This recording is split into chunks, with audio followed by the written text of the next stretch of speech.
Hi all, welcome to my channel. இன்றைக்கி நம்ம கிளாஸில் குட்டி குட்டி லீஃபில் பீட் யூஸ் பண்ணி எப்படி ஃபில்லிங் ஸ்டிச் பண்ணுறதுன்னு பார்க்கலாம். நான் அதுக்காக இங்கே ஒரு கொடி டிசைனில் ஸ்டெம் ஸ்டிச் டிசைன் பண்ணிவிட்டு அதுக்கு மேலே சின்ன சின்ன லீவ்ஸ் ட்ரா பண்ணி வச்சுருக்கேன்.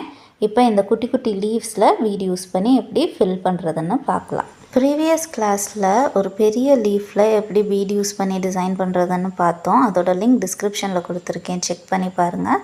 இப்போ இந்த குட்டி லீஃப் எப்படி டிசைன் பண்ணுறதுன்னு பார்க்கலாம். இதுக்காக நான் நீடில் நம்பர் 24 யூஸ் பண்ணியிருக்கேன், சூயிங் த்ரெட் யூஸ் பண்ணியிருக்கேன். அதே மாதிரி சுகர் பீட்டில் ஆன்டிக் கலர் எடுத்திருக்கேன். இப்போ ஒரு லீஃப் இருக்குன்னா அந்த லீஃபோட டிப்பில் இருந்து ஸ்டார்ட் பண்ணுறோம். ஒரு குட்டி பேக்லாக் ஸ்டிச் கொடுத்துக்கோங்க, அதுலேருந்து ஒரு லூப் எடுத்துக்கோங்க. இப்போ இந்த லூப்பில் 4 சுகர் பீட் கொடுத்து க்ராஸாக கொண்டு போய் ஒரு ஸ்டிச், ஒரு லாக் ஸ்டிச், அதுலேருந்து அடுத்த லூப் எடுக்கிறோம். அந்த லூப்பை மேலே கொண்டு போய் மேலே டாப்பில் 2 சுகர் பீட் இருக்குல்ல, அதுக்கு சென்டரில் வச்சு ஒரு ஸ்டிச், அதுக்கு மேலே ஒரு லாக் ஸ்டிச் போட்டு இன்னொரு லூப் எடுத்துக்கிறோம்.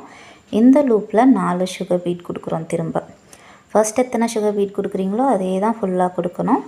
4 சுகர் பீட் கொடுத்து ஸ்லாண்டிங்காக கொண்டு வந்து கீழே ஒரு ஸ்டிச், ஒரு லாக் ஸ்டிச், அதுலேருந்து அடுத்த லூப், அதை மேலே கொண்டு போய் இப்போ இருக்க 2 சுகர் பீடுக்கு சென்டரில் வச்சு ஒரு ஸ்டிச், ஒரு லாக் ஸ்டிச், அதுலேருந்து அடுத்த லூப் எடுக்கிறோம். இதுலேயும் 4 சுகர் பீட் கொடுத்து கீழே ஸ்லாண்டிங்காக கொண்டு வந்து ஒரு ஸ்டிச், ஒரு லாக் ஸ்டிச். ஃபர்ஸ்ட் இது பார்க்கும்போது சும்மா ஒரு பாக்ஸ் மாதிரி போட்டது மாதிரி தான் தெரியும் நமக்கு 4 சுகர் பீட் வச்சு. ஆனால் இந்த லீஃபுக்கு அவுட்லைன் கொடுத்ததுக்கப்புறம் இது ஒரு பர்ஃபெக்ட் லீஃபாக நமக்கு தெரிய ஆரம்பிச்சிடும். மறுபடியும் இந்த லீஃப் ஃபில்லிங் ஸ்டிச் எப்படி பண்ணுறதுன்னு ஜூமில் ஒரு தடவை பார்த்துடலாம். லீஃபோட டிப்பில் இருந்து ஒரு பேக்லாக் ஸ்டிச் போட்டு ஒரு லூப் எடுத்துக்கோங்க. அதில் 4 ஆன்டிக் சுகர் பீட் கொடுத்து க்ராஸாக கொண்டு வந்து லீஃபோட சைடில் வச்சு ஒரு ஸ்டிச், ஒரு லாக் ஸ்டிச் போட்டுக்கோங்க. அதுலேருந்து இன்னொரு லூப் எடுக்கிறோம். அந்த லூப்பை இந்த மேலே இருக்குல்ல 2 பீட், அந்த 2 பீடுக்கும் சென்டரில் வச்சு ஒரு ஸ்டிச், ஒரு லாக் ஸ்டிச் கொடுத்து அதில் 4 சுகர் பீட் கொடுக்கணும். அதையும் க்ராஸாக கொண்டு வந்து கீழே வச்சு ஒரு ஸ்டிச், ஒரு லாக் ஸ்டிச், அதுலேருந்து அடுத்த லூப், அதையும் மேலே கொண்டு போய் ஆல்ரெடி இருக்க பீடோட 2 பீடுக்கு சென்டரில் வச்சு ஒரு ஸ்டிச், லாக் ஸ்டிச், அதுலேருந்து அடுத்த லூப், அதில் திரும்ப 4 சுகர் பீட் கொடுத்து ஸ்லாண்டிங்காக கீழே கொண்டு வந்து ஒரு ஸ்டிச், ஒரு லாக் ஸ்டிச். இப்போ சுகர் பீட் நம்ம டாப்பில் இருந்து லோட் பண்ண ஆரம்பிச்சிட்டோன்னா எல்லா சைடுமே டாப்லேருந்து மட்டும்தான் லோட் பண்ணோம், கீழே மேலேன்னு மாற்றி லோட் பண்ணாதீங்க, நீட்டாக இருக்காது. பீட் யூஸ் பண்ணி நம்ம பண்ணுற லீஃப் ஃபில்லிங் ஸ்டிச்லேயே இது ரொம்ப சிம்பிளான ஒரு மெத்தடு.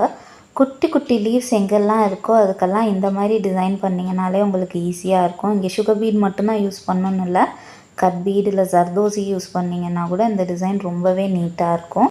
இந்த டைப்பில் பண்ணுற லீஃப் ஃபில்லிங் ஸ்டிச்சுக்கு வந்து முடித்ததுக்கப்புறமாயிட்டு எப்போவுமே அவுட்லைனுக்கு செயின் ஸ்டிச் கொடுத்துருங்க. இந்த மாதிரி செயின் ஸ்டிச் அவுட்லைன் கொடுத்தீங்கன்னா தான் உங்களுக்கு பார்க்க ஃபினிஷிங் ரொம்பவே நல்லாயிருக்கும். அந்த லீஃப் ஷேப் வந்து நீட்டாக கிடைக்கும். ரொம்ப நாள் முன்னாடி நம்ம சப்ஸ்கிரைபர் ஒருத்தவங்க வந்து ஸ்டெம் ஸ்டிச் யூஸ் பண்ணி கொடி டிசைன் போட்டு காமிக்க சொல்லி கேட்டிருந்தாங்க கமெண்ட் செக்ஷனில். ரொம்ப நாளாக டைம் கிடைக்கல, இப்போ தான் போட்டிருக்கேன். அதை வந்து நான் சீக்கிரமே அப்லோட் பண்ணுறேன். அதோட லிங்க் டிஸ்கிரிப்ஷனில் கொடுக்குறேன், செக் பண்ணி பாருங்கள் தேவைப்படுறவங்க. இப்போ நம்ம பீட் யூஸ் பண்ணி ஃபில் பண்ண எல்லா லீஃபுக்கும் அவுட்லைன் செயின் ஸ்டிச் ஃபஸ்ட்டு கொடுத்து எல்லாத்தையும் கம்ப்ளீட் பண்ணிடலாம். இப்போ நம்ம ஃபில் பண்ண எல்லா லீஃப்க்கும் அவுட்லைன் ஸ்டிச் கொடுத்து கம்ப்ளீட் பண்ணியாச்சு. நம்ம நெக்ஸ்ட் கிளாஸில் வேறு ஒரு ஸ்டிச் பார்க்கலாம். தேங்க்ஸ் ஃபார் வாட்சிங்.